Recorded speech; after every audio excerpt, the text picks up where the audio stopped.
Hello friends and welcome back in my YouTube channel biology with Neha ma'am. तो friends, इसके पहले की video में हमने क्या देखा था कि हिटेकर ने सभी जीवों को 5 जगत में बांटा था। मोनेरा, प्रोटिस्टा, फंजाई, प्लांट और एनिमल्स में। तो मोनेरा के बारे में भी हम पढ़ चुके हैं, यानी बैक्टीरिया का हमने डिटेल स्टडी कर लिया। और मोनेरा में क्या आता है? बैक्टीरिया आता है। फिर उसके बाद हमने क्या किया? प्रोटिस्टा के बारे में भी डिटेल से अध्ययन किया, उसके जनरल कैरेक्टर देखिए, क्लासिफिकेशन देखिए। और उस प्रोटिस्टा में 4 एनिमल्स को हमने पढ़ा था। पैरामीशियम के बारे में, यूलिना के बारे में, प्लाज्मोडियम के बारे में और एंटमीबा के बारे में। और इस वीडियो में हम क्या करेंगे? एनिमल्स के बारे में देखेंगे, क्योंकि फंजाई भी ऑलरेडी कंप्लीट हो चुके हैं और प्लांट भी ऑलरेडी कंप्लीट हो चुका है। तो इस वीडियो में आइए हम किसके बारे में देखते हैं? एनिमल किंगडम के बारे में देखते हैं। तो अब से क्या होगा? हमारी जो पूरी जर्नी है वो प्रोटोजोआ से लेकर के, सॉरी, पोरीफेरा से लेकर के वो इकाइनोडर्मिटा तक कंटिन्यू रहेगी।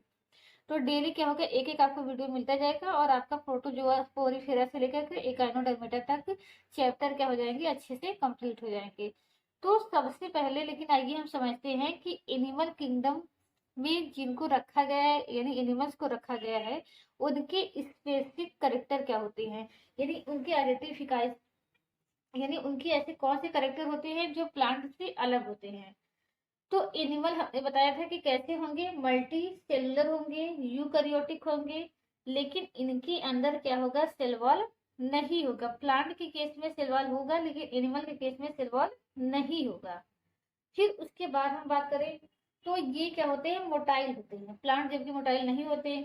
लेकिन कुछ ऐसे एनिमल भी होते हैं जो मोटाइल नहीं होते। जैसे जो स्पंज होते हैं, स्पंज क्या होते हैं? मोटाइल ना होकर के क्या होते हैं? सेसाइल होते हैं। सेसाइल मतलब जो कोई चीज एक ही जगह पर स्थिर है, तो उसे क्या कहते हैं? सेसाइल कहते हैं। तो इसीलिए स्पंज को काफी समय तक प्लांट ही माना जाता था, एनिमल नहीं माना जाता था।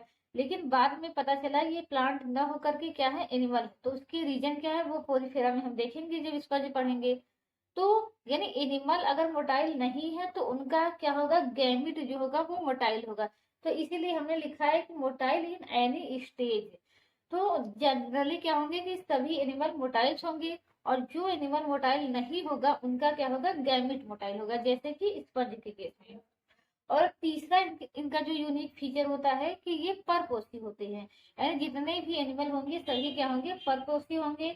उनमें सेक्सुअल रिप्रोडक्शन होगा। कुछ ऐसे एनिमल भी होंगे जिसमें एसेक्सुअल भी होगा, जैसे कि प्रोटोजो सॉरी पोरीफेरा की बात करें।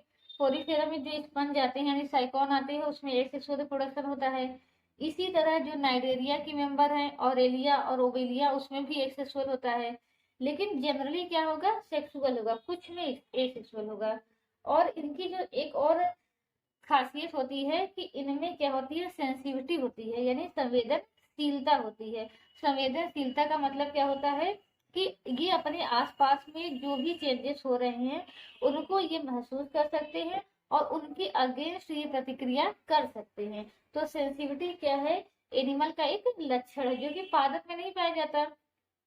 तो इस तरीके से ये क्या है? कुछ यूनिक फीचर होते हैं किसके? एनिमल्स के। तो इसके बाद आइए अब हम क्या देखते हैं कि एनिमल के कुछ इवोल्यूशनरी ट्रेंड देखते हैं। क्योंकि देखिए अब इसके बाद हम क्या करेंगे? एनिमल का क्लासिफिकेशन करेंगे।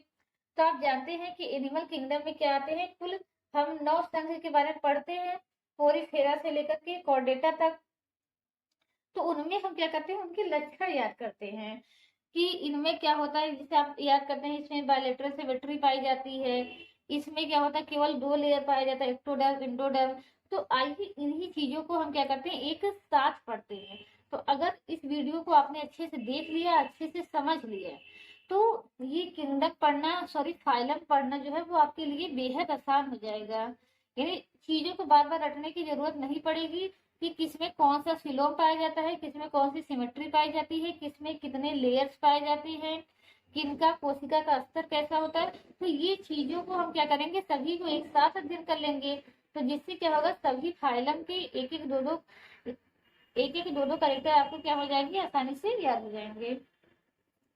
तो सबसे पहले हम क्या देखते हैं? इवोल्यूशनरी ट्रेंड देते हैं। इवोल्यूशनरी ट्रेंड यानी विकासीय प्रवृत्तियों का मतलब क्या होता है?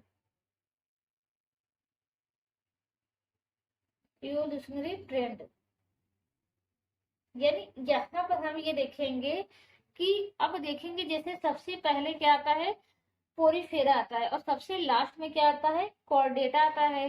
तो देखेंगे ऐसा नहीं कि कार्डेटा बने, मतलब अचानक एक साथ सब नहीं बन गया कि अचानक जो है प्रोटोजोआ भी बन गया, पोरीफेरा भी बन गया, कार्डेटा भी बन गए। सभी जंतु जो है वो क्रम से बने हैं। पहले प्रोटोजोआ बना, फिर पोरीफेरा, फिर सिलेंट्रेटा, फिर एनेलिडा, इस तरीके से। तो धीरे धीरे करके एक दूसरे से क्या होंगे, ये विकसित होते गए। इसी को इवोल्यूशन कहा जाता है। जब एक एक जंतु का हम क्या करेंगे, अध्ययन करेंगे, एक एक फाइलम का अध्ययन करेंगे, तो देखेंगे कि उनके अंदर क्या हुआ है, क्रमिक रूप से विकास हुआ है। यानी कुछ ऐसे सिस्टम या कुछ ऐसे ऑर्गन थे जो क्या थे, प्रोटोजोआ में नहीं थे, वो पोरीफेरा में बने। फिर कुछ ऐसी चीजें थी जो पोरीफेरा में नहीं थी, वो नाइडेरिया में बनी। तो एक तरह से हम सीक्वेंस में एक करेक्टर को लेंगे और उस करेक्टर में देखेंगे इस करेक्टर में कहाँ से शुरुआत हुआ था और कहाँ तक विकास हुआ था। यानी सबसे पहले हम क्या देखते हैं, बॉडी ऑर्गेनाइजेशन देखते हैं। तो अगर बॉडी ऑर्गेनाइजेशन की बात करें, यानी शरीर का संगठन, बॉडी ऑर्गेनाइजेशन।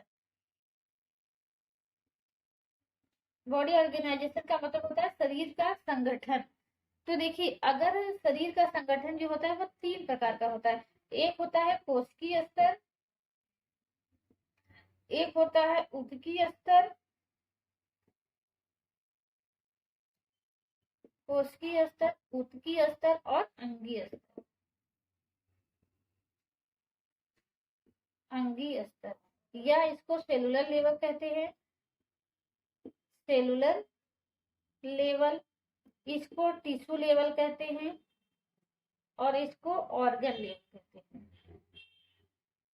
ठीक, अगर पूछा ये जाता है कि किसमें किस लेवल का बॉडी ऑर्गेनाइजेशन पाया जाता है, तो देखिए जो पोरीफेरा के सदस्य होते हैं, पोरीफेरा में जो लेवल होता है वो कैसा होता है, सेलुलर लेवल होता है। बॉडी ऑर्गेनाइजेशन किस लेवल का होता है, तो सेलुलर लेवल का होता है।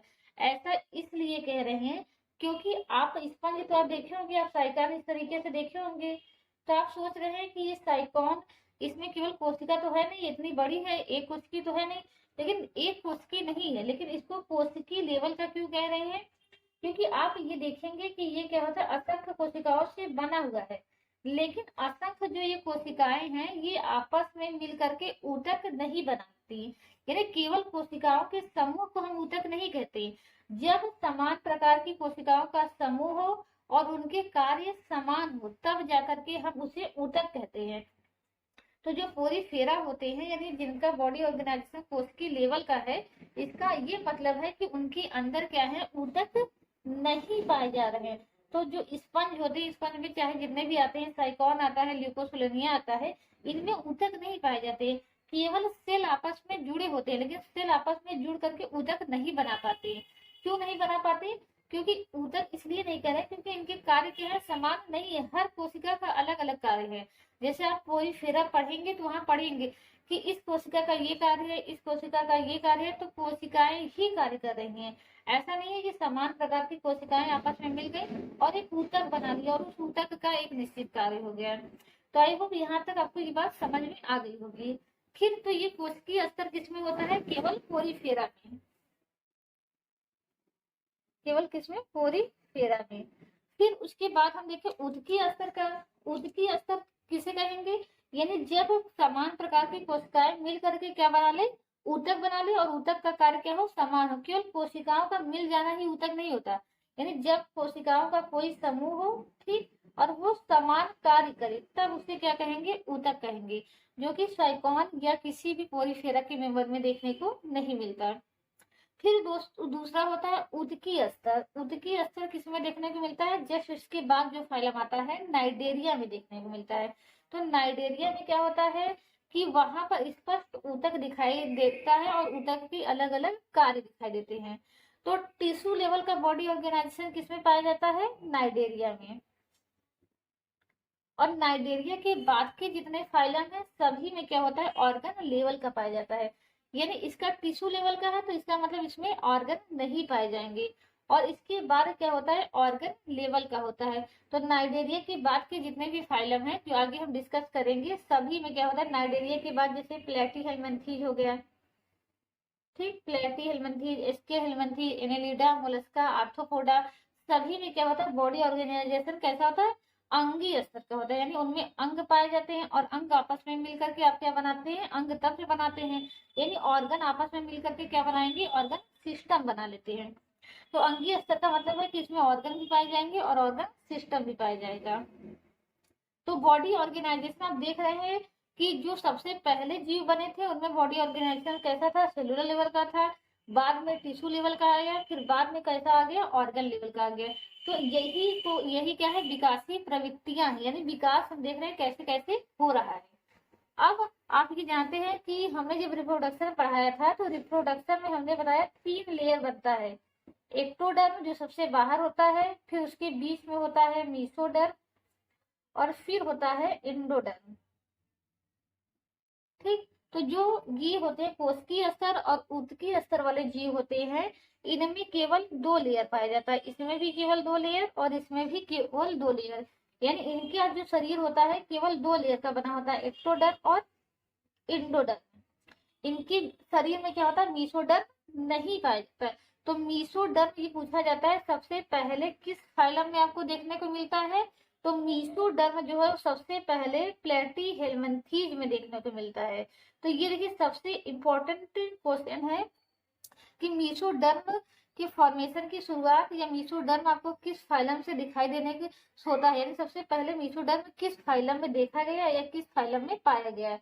तो इसके पहले क्या था, प्रोटोजोआ एक फाइलम था, उसमें भी मीसोडर्म नहीं है, न तो पोरीफेरा में न सिलेंट्रेटा में। तो सबसे पहले मीसोडर्म कहाँ अपीयर होता है, प्लेटीहेल्मिन्थीज में। तो प्लेटीहेल्मिन्थीज क्या होते हैं, इसके जो जंतु होते हैं वो क्या होते हैं, 3 लेयर के बने होते हैं, और इसके बाकी के ये जो जंतु है उसके पहले वाले सभी क्या होते हैं, 2 लेयर के बने होते हैं। तो इनको द्विस्तरीय कहा जाता है, इनको त्रिस्तरीय कहा जाता है। तो आई होप इतना आपको अब समझ में आ गया होगा कि द्विस्तरीय का क्या मतलब है और त्रिस्तरीय का क्या मतलब होता है।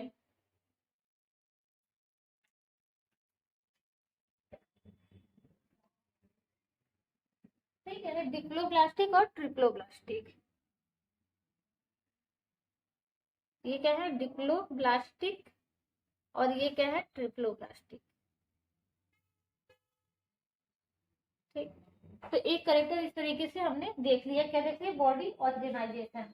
अब आइए हम देखते हैं बॉडी सिमेट्री। तो बॉडी सिमेट्री आप जानते हैं, तो इसको जल्दी से बता देते हैं।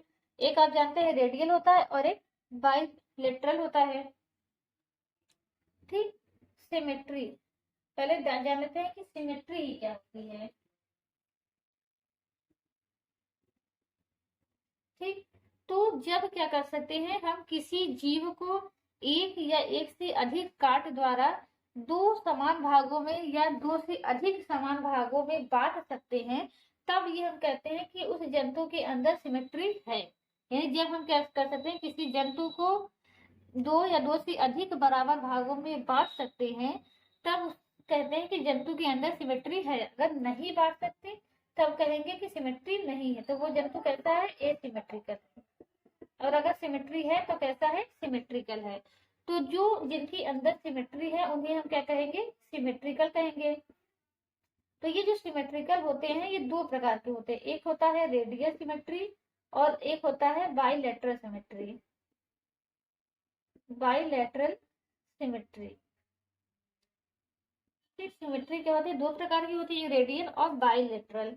रेडियल का क्या मतलब होता है कि जब हम किसी जंतु को, मान लीजिए ये नाइडेरिया का क्या एक मेंबर है, यहाँ पर क्या है, इसका माउथ पार्ट है, यहाँ पर क्या लगे होते हैं, इस तरह, ठीक।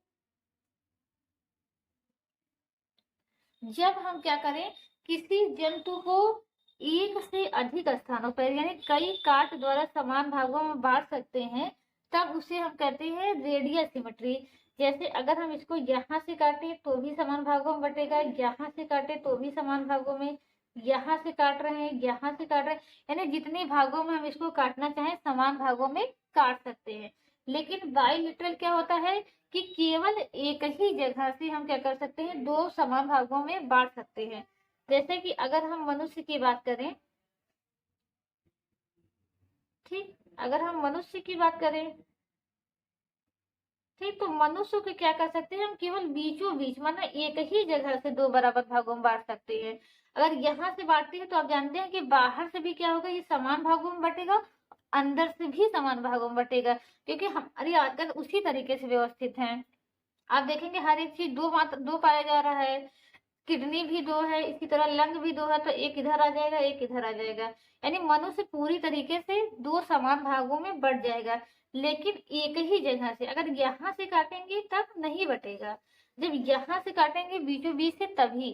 तो जब किसी जीव को एक जगह से काटने पर वो दो समान भागों में बट जाता है तो उसे कहते हैं बाइलेटरल सिमेट्री, और जब कई जगह से काटने पर वो समान भागों में बट जाए तो उसे कहते हैं रेडियल।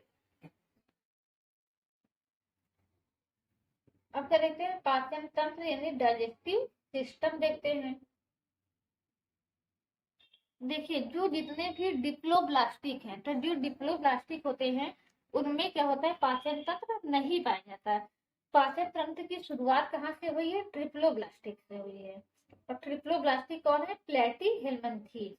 यानी अगर हम नाइजीरिया की बात करें, स्पंज की बात करें, तो वहां पर क्या होता है, पाचन तंत्र नहीं होता। तो देखिए पाचन तंत्र जब नहीं होता और किसी में होता है, तो पाचन देखिए दो प्रकार का होता है। एक होता है इंट्रासेलुलर पाचन, इंट्रासेलुलर डाइजेशन या पाचन, और एक होता है एक्स्ट्रा सेलुलर, इंट्रासेलुलर और एक्स्ट्रा सेलुलर डाइजेशन। इसका मतलब क्या है, जैसे अगर हमने बताया कि साइकॉन की बात करें, तो साइकॉन में क्या होता है कि सेल के अंदर भोजन जाएगा और भोजन का पाचन हो जाएगा। तो इंट्रासेलुलर क्या होता है, जब सेल के अंदर भोजन का पाचन हो जाए तो उसको हम क्या कहते हैं, इंट्रासेलुलर। इंट्रा मतलब के अंदर। और हम लोगों की बात करें या बड़े जीव की बात करें, तो हमारा पाचन किसी सेल के अंदर नहीं होता। जैसे हमारे अंदर क्या है, एक ऑर्गन है, अमाशय है, इस अमाशय के अंदर भोजन जाता है, यहाँ पर एंजाइम्स आते हैं और तब जाकर के भोजन का पाचन होता है। तब जब सेल के अंदर हो पाचन तो इंट्रासेलुलर, सेल के बाहर हो तो एक्स्ट्रा सेलुलर। साइकॉन यानी पोरीफेरा की बात करें तो पोरीफेरा में कैसा होता है, इंट्रासेलुलर डाइजेशन होता है। और फिर बात करें कि पोरीफेरा के बाद क्या आता है, नाइडेरिया आता है। तो नाइडेरिया में क्या होता है, इंट्रासेलुलर और एक्स्ट्रासेलुलर दोनों होता है। नाइडेरिया यानी सिलेंट्रेटा में आप जानते हैं एक कैविटी पाई जाती है जिसको सिलेंट्रॉन कैविटी कहते हैं। तो यहाँ पर क्या होता है, पाचन तंत्र तो नहीं होता लेकिन एक कैविटी होती है जिसको हम क्या कहते हैं, सिलेंट्रॉन कैविटी कहते हैं। पहले कुछ भोजन का पाचन क्या होता है, इस सिलेंट्रॉन कैविटी में होता है, फिर आधा पचा हुआ जो भोजन है वो कोशिका के अंदर चला जाता है। तो इस तरीके से सिलेंट्रॉन में क्या होता है, दोनों पाचन होता है, इंट्रासेलुलर और एक्स्ट्रासेलुलर। तो पाचन तंत्र की शुरुआत कहाँ से हो रही है, ये आप जान रहे हैं प्लेटी हेलमिंथेस से। तो अब अभी बहुत ही इंपॉर्टेंट चीज के बारे में जानते हैं, बॉडी कैविटी या सीलोम। बॉडी कैविटी या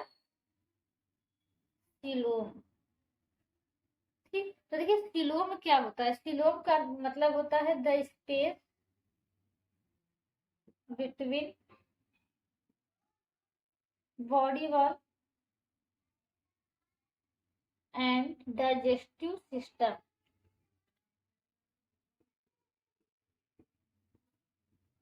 and digestive system called coelom.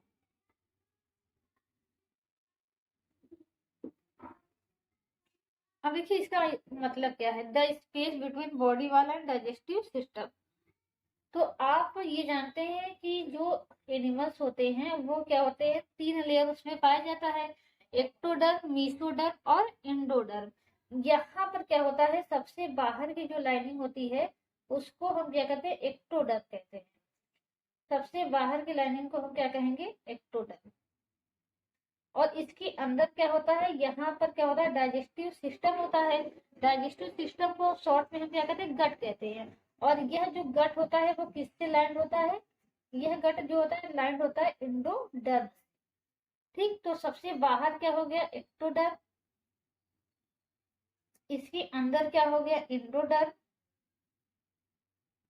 ठीक। और इसके बीच में ये जो कैविटी प्रेजेंट होती है इस कैविटी को ही हम क्या कहते हैं, और ये कैविटी जो होती है वो किसके द्वारा लैंड होती है, मीसोडर्म के द्वारा, और दोनों साइड से लैंड होगी, यानी बाहर से भी और अंदर से भी, इस तरीके से। ठीक, और ये जो कैविटी आपकी बन गई, इसी कैविटी को ही हम क्या कहते हैं, सीलोम कहते हैं। तो सीलोम क्या है, आप ये देख रहे हैं कि ये क्या है आपका, ये हो गया आपका क्या, गट हो गया, यानी डाइजेस्टिव सिस्टम को ही हम शॉर्ट में क्या कहते हैं, गट कहते हैं। और गट किससे लाइंड है, एंडोडर्म से लाइंड है। एंडोडर्म के बाहर क्या है, मीसोडर्म है, और मीसोडर्म के बाहर एक्टोडर्म है। ये एक्टोडर्म क्या होता है, हमारा बॉडी वॉल होता है। ठीक, तो अगर शरीर की संरचना देखें तो सबसे पहले क्या होता है, बॉडी वॉल होता है, फिर उसके बीच में एक स्पेस होता है, फिर स्पेस के अंदर क्या होता है, गट होता है, यानी हमारा डाइजेस्टिव सिस्टम होता है, किसी भी एनिमल का डाइजेस्टिव सिस्टम होता है। तो ये जो डाइजेस्टिव सिस्टम यानी गट है, और ये जो बॉडी वाल है, बॉडी वाल कहाँ होगी, पेरिफेरी पे होगी, किनारे की तरफ होगी। गट कहाँ होता है, सेंटर में होता है। तो पेरिफेरल बॉडी वॉल और सेंट्रल गट के बीच में ये जो आपको खाली स्थान दिखाई दे रहा है, इसी को हम क्या कहते हैं, सीलोम कहते हैं। तो लेकिन यह सीलोम क्या होता है, इस सीलोम के आधार पर अब क्या करते हैं, एनिमल को क्लासिफाई करते हैं, ए सिलोमेट, स्यूडो सिलोमेट और सिलोमेट। तो जिनके अंदर क्या हो कि यह सीलोम ना पाए जाए, उनको हम क्या कहेंगे, ए सिलोमेट कहेंगे।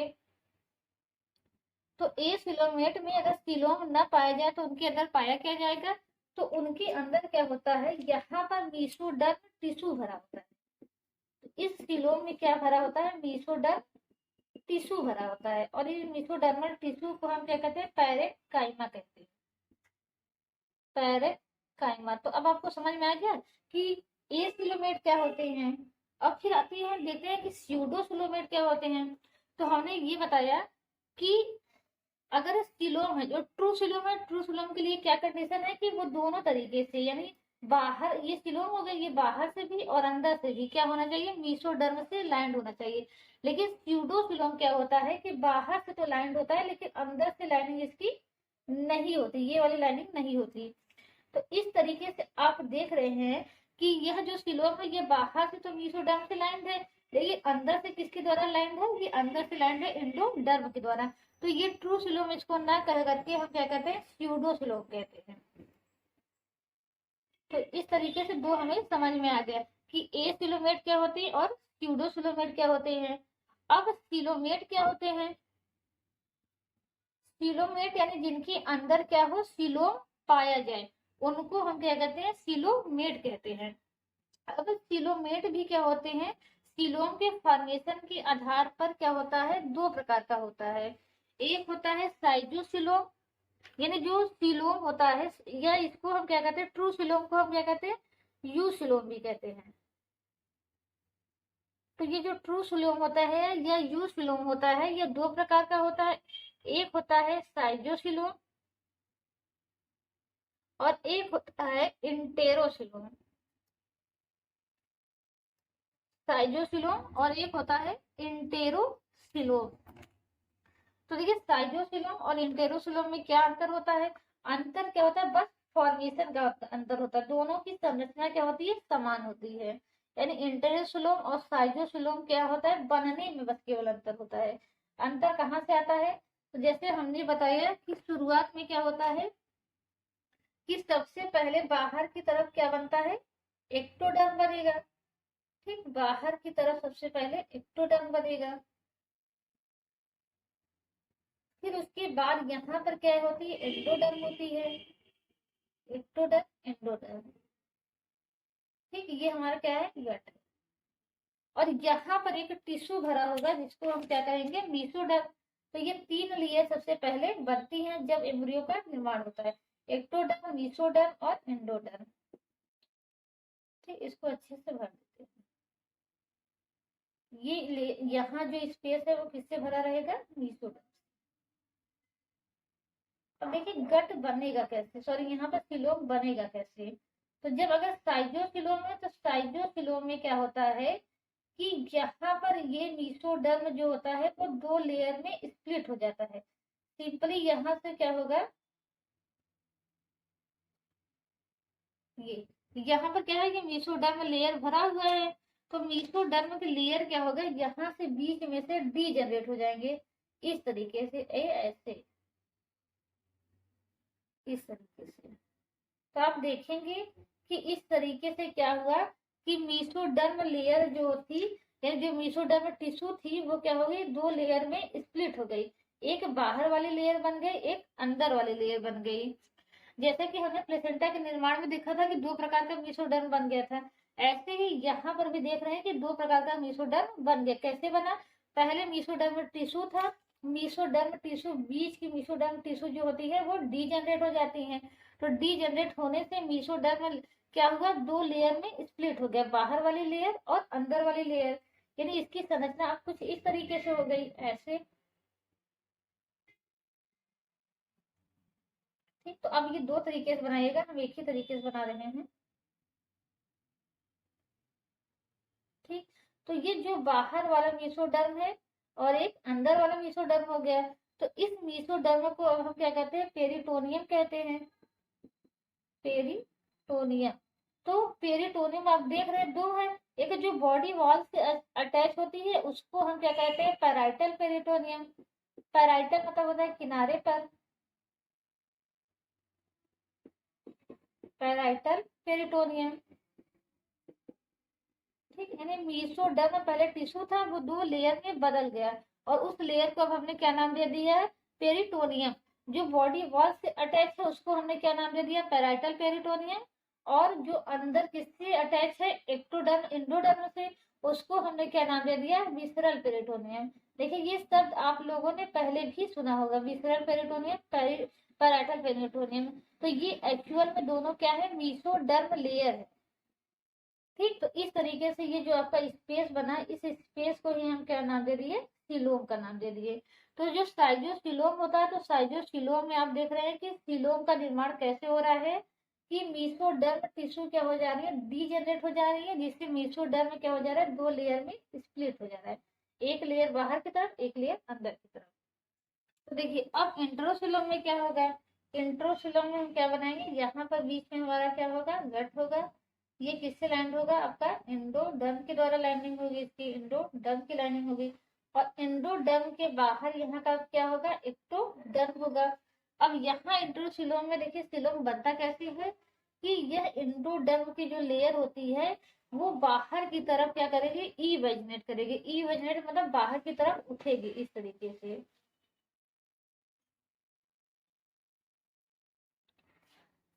ठीक, यह जो लेयर है इस तरीके से, इस लेयर पर क्या होंगे, दो उभार आएंगे, यानी दो पाउचेस बनेंगे इस तरीके से, इस तरीके से। ये अंदर का क्या हो गया, इंडोडर्म, और ये बाहर का एक्टोडर्म। और ये पाउचेस क्या हो जाएंगी, बाद में अलग हो जाएंगी। बाद में किससे अलग हो जाएंगी, इंडोडर्म से अलग हो जाएंगी और आपस में जुड़ करके एक क्या बना लेंगे, मीसोडर्म लेयर बना लेंगे इस तरीके से। यानी दोनों की संरचना ही क्या हो जाएगी, इंट्रोसिलोम और साइजोसिलोम की समान हो जाएगी। बस यहाँ पर क्या होगा कि यह जो मीसोडर्म बन रहा है वो किससे बन रहा है, आपका इंडोडर्म से बन रहा है। बाकी संरचना फिर उसी तरीके से समान हो जाएगी।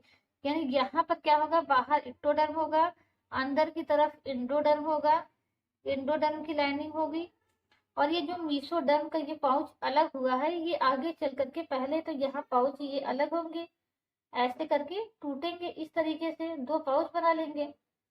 ठीक, यहाँ से तो पहले आप एक उस तरीके से बनाइएगा, एक इस तरीके से बनाइएगा। यहाँ दो पाउच बनेंगे, दोनों पाउच टूट करके अलग हो जाएंगे। अब यही पाउच क्या करेंगे, इस तरीके से ग्रो करेंगे।